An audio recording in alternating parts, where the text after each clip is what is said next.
आशरे धरिबा जह्न।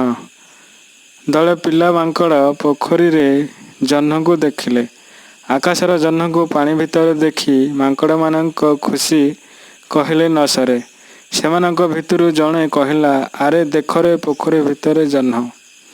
जह्न को केमिति धरिबे? समस्ते उपाय ପାଞ୍ଚିଲେ। ସମସ୍ତେ ଉପାୟ ପାଞ୍ଚୁଥିବା ବେଳେ ଜଣେ ଜହ୍ନକୁ ଧରିବା ପାଇଁ ବ୍ୟସ୍ତ ହୋଇ ପଡ଼ିଲା। ତେଣୁ ସେ କିଛି ଚିନ୍ତା ନ କରି ପୋଖରୀ ଭିତରକୁ ମାରିଲା ଗୋଟାଏ କୁଦା। ହେଲେ ଜହ୍ନ କାହିଁ? ପାଣି ଭିତରୁ ଜହ୍ନ ଏକବାର ଛୁ। ପାଣିରେ ପହଁରୁଥିବା ମାଙ୍କଡ଼ଟି କହିଲା, ଆରେ କୁଆଡ଼େ ଗଲା ଜହ୍ନ?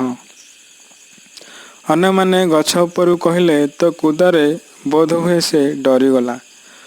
ଓଦା ଜୁଡ଼ୁବୁଡ଼ୁ ମାଙ୍କଡ଼ଟି ଗଛକୁ ଚଢ଼ି ଅନ୍ୟମାନଙ୍କ ସହ ଡାଳରେ ବସିଲା। କିଛି ସମୟ ଗଲା। ମାଙ୍କଡ଼ମାନେ ପୁଣି ଦେଖିଲେ ପୋଖରୀ ଭିତରେ ଜହ୍ନ।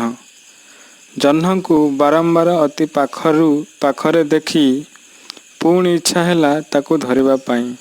ଏଥର ସେମାନେ ଗୋଟିଏ ନୂଆ ଯୋଜନା କଲେ। ଯୋଜନା କଲାବେଳେ ଚୁପ୍ ଚୁପ୍ କଥା ହେଲେ, ନହେଲେ ହୁଏତ ଜହ୍ନ ଶୁଣି ନେବ। ସେମାନେ ସ୍ଥିର କଲେ ଜଣେ ଅନ୍ୟ ଜଣଙ୍କର ହାତ ଧରାଧରି ହୋଇ ଗଛରୁ ତଳକୁ ଲଟକିବେ ଓ ଚୁପ୍ ଚୁପ୍ ଜହ୍ନକୁ ଧରି ପକାଇବେ। ଏହିଭଳି ଯୋଜନା କରି ସେମାନେ ଆରମ୍ଭ କରିଦେଲେ ଜହ୍ନ ଧରିବା କାମ।